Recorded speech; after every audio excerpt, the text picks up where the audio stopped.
Self-Aware Millennial.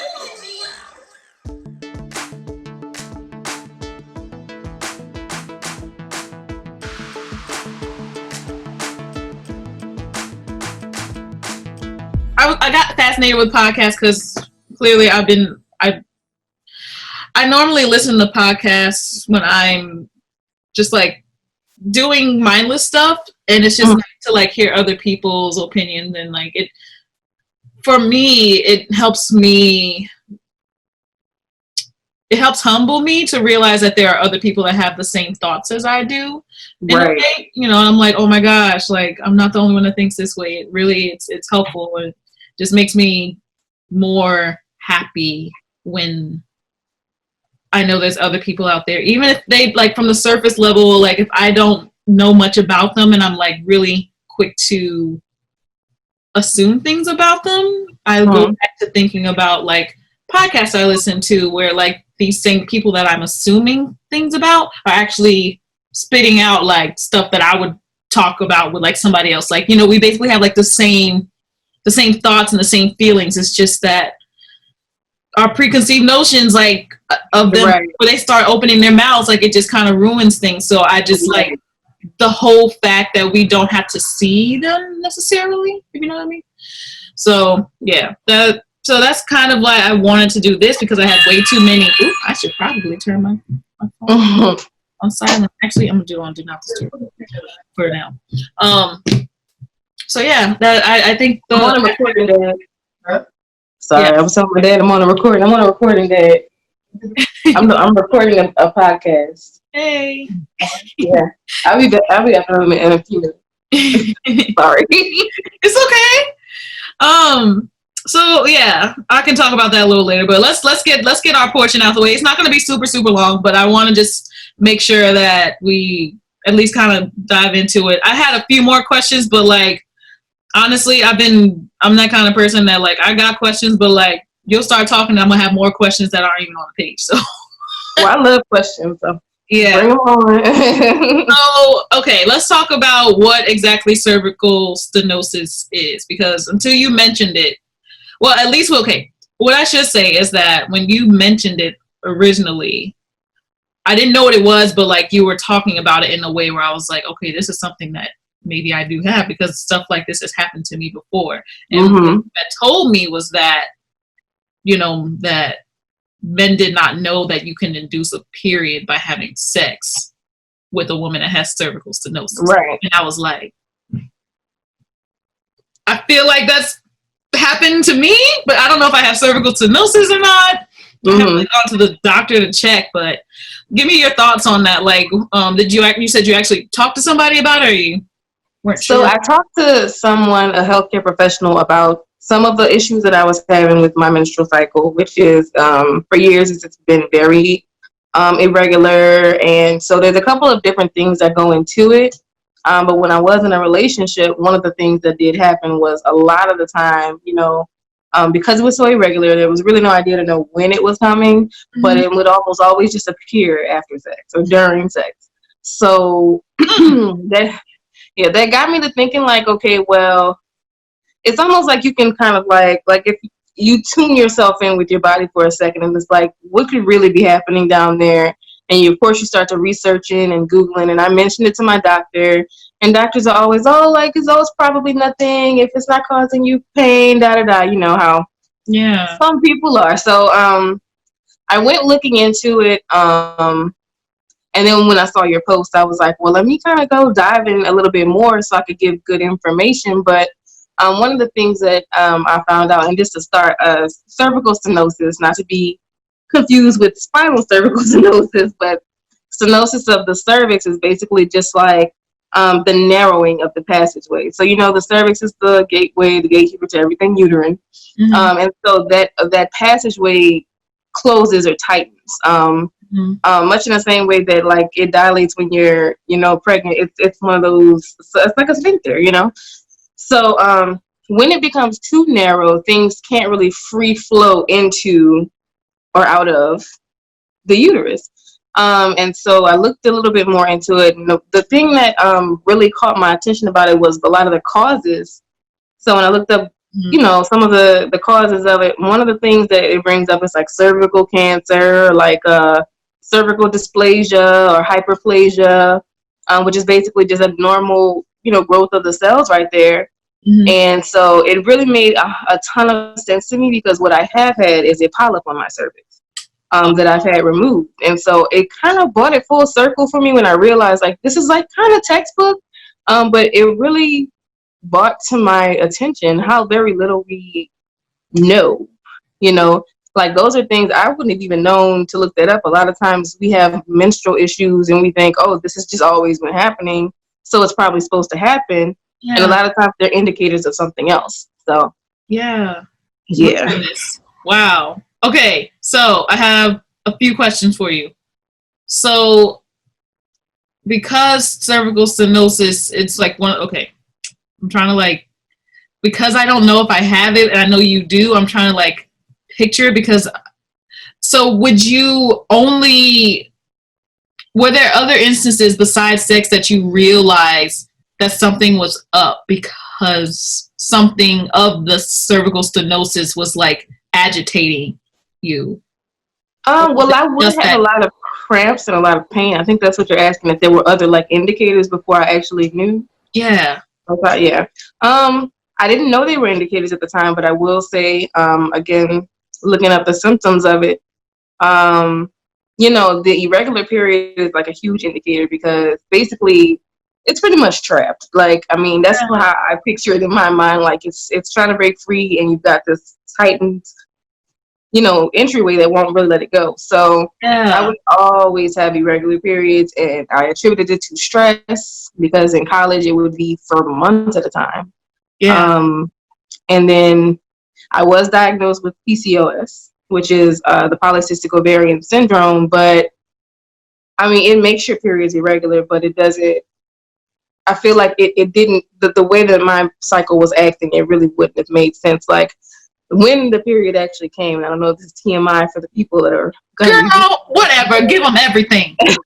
but when it would come, it wasn't like this. Like people just kind of always picture the period as like this free flowing thing. Like you'll be sitting down somewhere, and then all of a sudden it's like, oh, it's like all over, you know. And it really wasn't that. Usually, Yeah. it was usually a little more. It was a drier than normal. It wasn't bright red, you know, and which concerned me. Which is probably one of the first things that made me go, you know, like what is that? Yeah. So I realized it just felt like, and this is probably gonna sound gross, it just felt like it wasn't freshly flowing. It felt Yeah. like it was It trapped, felt and like then by it's the been time there I for made a it out bit. of there, Yeah. yes.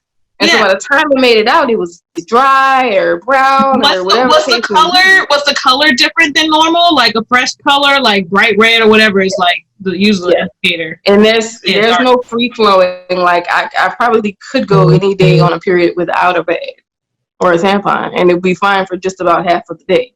I mean, that's how little it free flows. So Wow.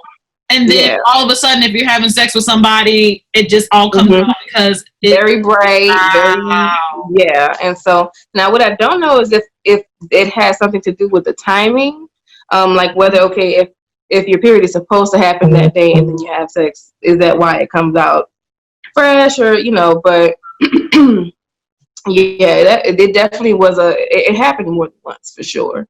Wow. And now that I'm not having a ton of sex right now, it's really not anything I have been able to pay attention to or track or anything, but definitely was a very common thing when I was in a relationship.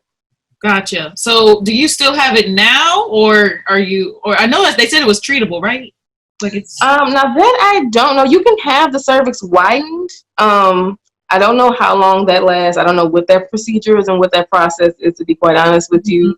It seems to me like it would be very simple. You know, you probably could do it at home, you know, if you have tools or toys or what have you. But in my case, it's not. Yeah, it's not. I've not treated it. I think that I've gotten to the point, and I actually have my OBGYN appointment Monday, which Okay. is so funny. But I haven't addressed it. I mean, I just kind of have been going with the flow and trying to prepare myself for any scenario. It's like, well, um, the one thing I know that I don't have is like I'm not going to be sitting somewhere and then, you know, when you randomly start your period and you just randomly start your period, and then all of a sudden it's like, oh, I don't have that moment. It's not a mess or anything. There's not it's not ground zero like it used to be, like so. Yeah, and the other thing that I noticed too, also that I wanted to note, because I don't know what demographic the viewers are primarily, but it does affect across a ton of age brackets. So it can be brought on by menopause, so older women can deal with that as well as younger women just having abnormal cell activity in the cervix. Yeah, they're not like fully developed. Yeah, that makes sense. My goodness. It's not horrible though. I mean, I feel like I barely think about it, but except for when the spirit actually makes it there, it's like, oh well, this is not really, it's not really coming out like it should. But okay, well, okay, another. This might be. I always like, oh, this might be TMI, but you know what? Whatever. right. This isn't TMI actually. I just wanted to know, like, are you like on any birth controls or anything that may like agitate that? Okay. So I don't know if the birth control agitates it. I am on an Nexplanon, which means that I have an implant like in my arm.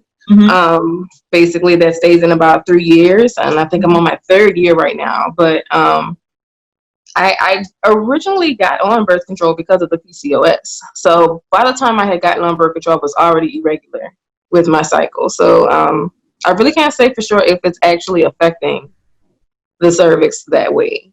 I mean, it really hasn't made a difference. It's made me more regular, but okay, it doesn't make sense if you're regular and then it can't get out. So gotcha. Okay, and the PCOS, I've heard a little bit about it because I had another friend of mine that was telling me about it, that she had it. Can you just give me a few details about what differentiates that and cervical stenosis, or like how that couples together? Okay. So, and this is probably going to sound really like late termish, but hold on, the Zoom went away. Let me find it again. Come back. Okay. There we go. All right. So basically with PCOS, it stands for Polycystic Ovarian Syndrome. So what you have is like this growth of follicles in your ovary. And I haven't read up on it too much. I've seen a lot of people that give a lot of insight on how to get rid of it and what may help it. Oddly enough, a lot of this stuff just ties together once you find out about it, because it's linked heavily to high blood sugar and diabetes, which I also have. So gotcha. Yes. So it occurs primarily in your ovaries. It's a overgrowth of follicles, and then you don't really release an egg every month, which causes the irregularity of your menstrual cycle, because that cycle isn't trying to nurture the environment for an egg, because there's no egg all the time. Whereas the cervical stenosis is totally centered to the cervix itself, and it's affected by abnormal cell growth, but it's more of a, I want to say it's a physical thing. It's like a phenotypical, I don't know how to say, it's something as opposed to something like cellular kind of in the ovaries. So that's what I would see the main difference. Cool. All I can remember at the moment is the friend of mine who told me about was that she said she had it bad, and that like she bleeds for a long time, and that she could bleed through like everything because of it. And I was just like, oh my gosh. But I mean, I still should. I'm hoping that she'll be able to talk to me about it a little bit more, especially for the episode. But if not, like, I think she gave me enough information just through what we were texting. It was, but again, like all these terms I never heard about, and it's starting to make me think like what I may have, or what I just never went to the doctor to get diagnosed for.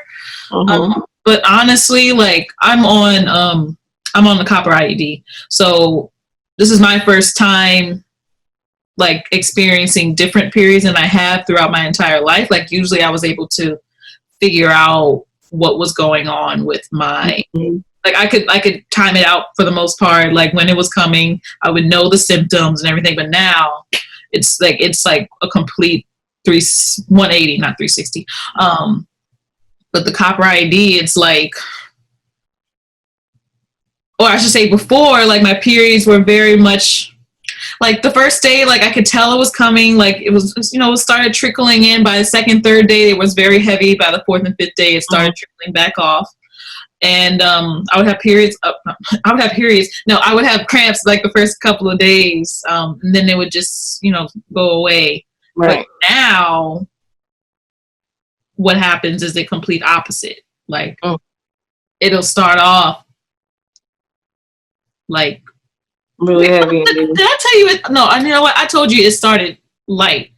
Mine used to start off pretty like it'll start off light for like maybe half the day, and then like I could already tell, oh my god, if I don't get it, if I don't do something by like midday, this is gonna be a mess. So right.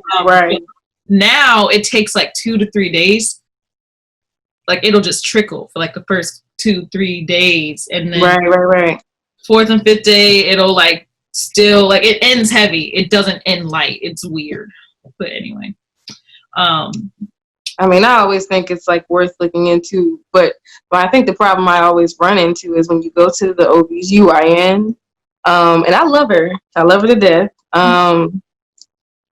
When you go there, I think that if it's not a dire issue or if you have other more disconcerting health concerns, I feel like some of the other stuff just gets kind of pushed. It's just like a technical term for it, and then just really nothing you can do. As long as it's not life threatening, then they really don't aim to treat it. To be honest. Yeah. Yeah. So. And, I mean, if people aren't coming in and having issues with it, then I don't blame them. Right. It's like looking at a flower versus poison ivy. Like it's like you know what I mean. So anyway, so I kind of wrote, okay, this is like the other question I had. And I kind of wrote it like I was going to actually say it to you. So I'm just going to read it.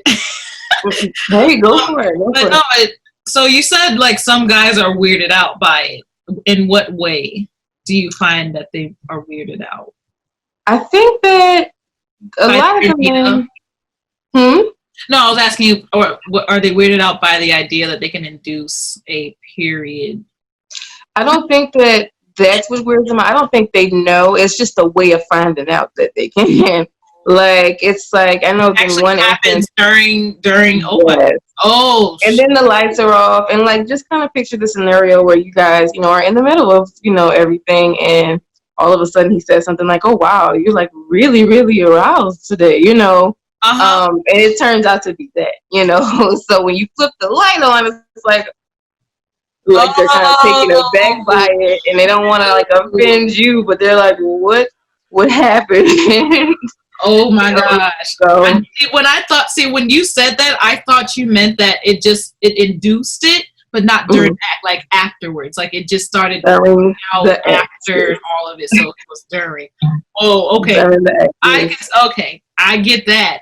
That would be terrifying, I think. Yeah. If they don't. And I think just men in general, I feel like, and I'm this is a blanket statement. So all the people out there, this is not for everybody, but I think that a lot of men, because they know very little, are just kind of like, it's just that thing that happens to my girlfriend, every couple of weeks, and I see the pads, I don't really, and they just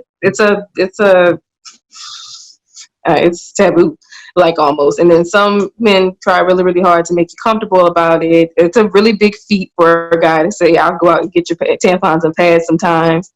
But it's almost like you really can't blame them for not knowing a whole lot, because I feel like we have a very superficial knowledge ourselves of it. So, well, the only reason why we have a superficial knowledge of it is because of the society that we live in, patriarchy. Like it caters to patriarchy, and patriarchy has nothing. They have no idea what this is. Right. They study the things that it has to do with uplifting the patriarchy. So.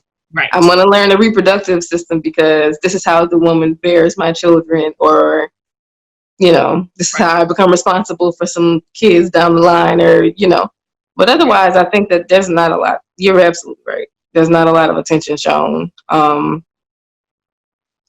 people just stick to like the main issues, and people stick to uterine cancer, cervical cancer, and now PCOS. The first time I had ever heard of it was when I was diagnosed with it. But when you start looking into things, it's extremely common. A Mm-hmm. lot of people have it, and some people don't know what the deal is. People attribute the irregular periods to the birth control, to stress, to just hormonal changes. It could be a number It's of just, things. yeah. Yeah. And so we just don't have enough access to what could actually happen. There's a lot going on down there. It's a lot. Yes, there is. Oh my gosh. God, I had like one more thing, but I can't remember at the moment what it was. Goodness gracious. I wish I could remember. That's what I get. I should have wrote it down while you were talking about it. I hate like writing things down and not listening because I can't write and listen at the same time. I've never been good at Mm. that. But I guess there is a it was like I think it's a question I'm planning to ask like one of the guys once I bring them on. Is it anything about them knowing somebody with PCOS or anything like that? No, not necessarily. But I guess what I'm planning to ask them is, wait, no, you know what? I think it had to do with something that you said that I talked to somebody else already about. Ugh. Now I'm gonna go back and listen to this. I'm gonna watch this video of us And talking. you're gonna think about it. Um, wish I could remember. It may come back to me. It's okay. So if you're okay with me, like, kind of asking you quickly about your relationship with, because here's what I did. I talked to a couple already about their experience with, dealing with her period, and I think I got a lot of feedback from them, and I'm just wondering, like, with the relationship that you had or the relationship that you've had, have you been vocal about telling them that you're like on your period, or like letting them know when it's around that time and everything, and like if they were responsive in a positive way about it? Yes, I think that it makes a difference. Now, I will say that I have had intercourse on my period. It's probably Mm-hmm. more taboo than anything else. Well, But no, actually, we were talking about that, and they said they were all about yeah, it. I mean, it's like, you know, but I feel like it made more of, it's with the same person, but I feel like it made more of a difference knowing what you were getting into as opposed to it kind of popping up in the middle. Mm-hmm. Um, he was always aware that I was on my period. I'm pretty vocal. And I'm just like in a relationship, I'm up under you. Like, when I have cramps, when I Right. have a headache, when something ain't going right, hey, there's a pimple on my thigh. What is that? Come look at it. I was that type Yeah. of, it was that type of relationship. So he definitely was aware. He didn't freak out about it. He was pretty cool about it. He grew up with a ton of sisters. I was about He to had a ton of say that. siblings. Cool. So I think he was pretty much just kind of like, well, yeah, his mom was really blunt. So, I mean, I don't think it fazed him to hear about me saying that it was coming or it was here. It was just kind of in passing conversation, really. Gotcha. Cool. Okay. I think that might be everything I have to ask then, because that was it. I was like, you were saying it, and I was like, I wonder. Do you have any questions for me, or like, did you have any comments or something that you wanted to bring up that's harboring your mind? Let me think. I don't know if I have questions for you per se, but what I will say is just in talking about it, I think that it's going to be great for the guys that you get on with you, because I feel like the women that are with those guys, if there are any, will have kind of like an extra pair of eyes, like looking out for their vaginal health. I mean, I can only hope that once more kind of information spreads about certain things that, a guy could one day be like, oh, your period looks like that. Well, maybe this might be going on, because I feel like when it occurs to me, that I had the polyp on my cervix, and then I read this stuff, and like the main cause across all sites is like cervical cancer and surgical procedures on the cervix. I was just like, in my mind, I feel like, what if years ago somebody had told me, go get your cervix checked for hyperplasia, because of this, you know, which I mean, nothing bad happened. I just got the polyp removed, and it was benign, but it was just like one of those things, serious things can be going on there, and they manifest themselves in ways that don't really get your attention. So, yeah. Word.